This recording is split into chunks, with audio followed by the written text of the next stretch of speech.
મર્યાદાઓને કારણે પૂર્ણ બજેટમાં એ ચોક્કસ એના યોગ્ય નિર્ણયો કરવામાં આવશે, પણ એનાથી પણ વધારે મહત્ત્વની વાત એ છે કે કરદાતાઓની સંખ્યા 2.5 ગણી વધી છે. ભાઈએ કહ્યું કે કરદાતા એમની આવકની વાત કરી.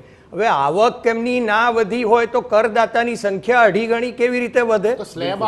એટલે આજે 5 કરોડ લોકો કરદાતા, મારી વાત મને નિશાનભાઈ પૂરી કરવા દો. આઈ ઓબ્જેક્ટ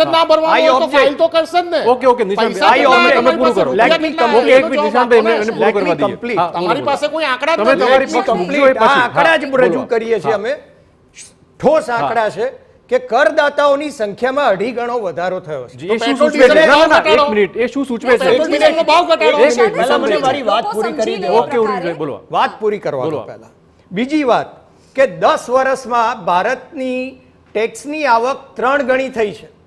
સામાન્ય રીતે એક થાપણને ડબલ થતા 8 વર્ષ લાગતા હોય છે. 10 વર્ષમાં ભારતની ટેક્સની આવક 3 ગણી થઈ છે. એ આવક વધી હોય ત્યારે જ એ આવક સરકારની વધવાની છે, અને એના આધારે પ્લીઝ મને પછી તમારો સમય છે, પછી તમારો જ સમય છે. એટલે 3 ગણી ટેક્સની આવક વધી છે. પરિણામે સરકાર દ્વારા જે એક્સપેન્ડિચર થાય છે, કેપેક્સ કે છે, કેપિટલ એક્સપેન્ડિચર, જે કલ્યાણના કાર્યોમાં વપરાય છે, વિકાસના કાર્યોમાં વપરાય છે, એમાં સતત વધારો થઈ રહ્યો છે. પરિણામે આપણી ઉત્પાદકતા વધી રહી છે. અને સૌથી અગત્યના જે પરિણામો, 4 પરિણામો અત્યારે રજૂ કરવાના છે, એમાં છે એક ટ્રેડ ડેફિસિટ, કે જેમાં આપણે અસાધારણ દેખાવ કર્યો છે. આપણે આપણી ટ્રેડ ડેફિસિટ એટલે આયાત અને નિર્યાતની વચ્ચેનો જે ગેપ છે એ ઘટાડી શક્યા છે, અને સિગ્નિફિકન્ટલી 35% ઘટાડો ટ્રેડ ડેફિસિટમાં થયો છે. એ બહુ મહત્વની વાત છે. બીજું કે એગ્રી એક્સપોર્ટ્સ એટલે કૃષિ આધારિત જે એક્સપોર્ટ્સ છે એમાં પણ આપણે સતત વધારો કર્યો છે.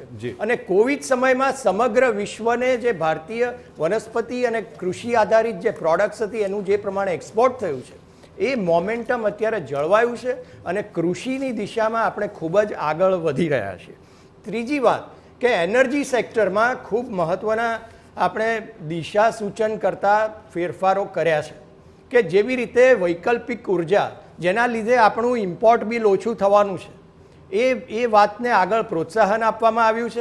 મિડલ ક્લાસ સુધી એનો લાભ પહોંચાડવામાં આવ્યો છે, અને એ દિશામાં આપણે ચોક્કસ આગળ.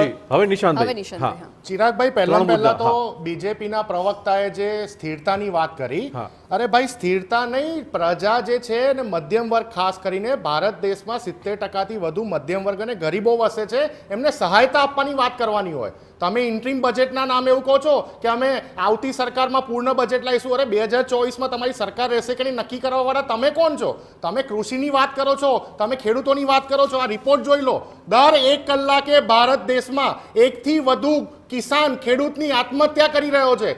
2021નો આંકડો 10,881 ખેડૂતોએ આત્મહત્યા કરી. 2022નો આંકડો 11,290 ખેડૂતોએ આત્મહત્યા કરી. જો તમે કૃષિ ક્ષેત્રે ખરેખર આટલા કામો કર્યા હોત તો આટલી આત્મહત્યા ના થતી. સાથે સાથે જે બેને વાત કરી એજ્યુકેશનની, એ કદાચ પ્રાઇવેટ સેક્ટરમાંથી આવે છે, પરંતુ અહીંયા બેઠેલા તમામ લોકોની ઈચ્છા એવી જ હશે કે એમના બાળકો government university, government college, government શાળામાં ભણે.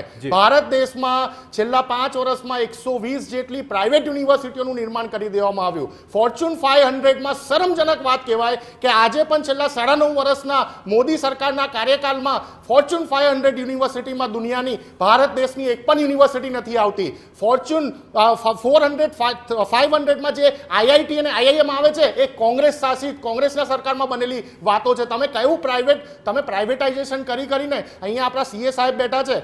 શું ભારત સરકારે 25 લાખ કરોડ, ફરી બોલું છું, 25 લાખ કરોડનું દેવું આ ઉદ્યોગપતિઓનું માફ નથી કર્યું, રાઇટ ઓફ નથી કર્યું? 25 લાખ કરોડ એટલે તમે વિચાર કરો કે આજે આ 25 લાખ કરોડની ઉઘરાણી કરવામાં આવતી હોત, મારો ને તમારો એક બજાજ ફાઇનાન્સનું ઈએમઆઈ બાકી રહી જાય છે તો આપણા ઉપર 10 કોલ આવતા હોય છે, પણ આ ઉદ્યોગપતિઓના દેવા માફ, અને સરકાર એવું કે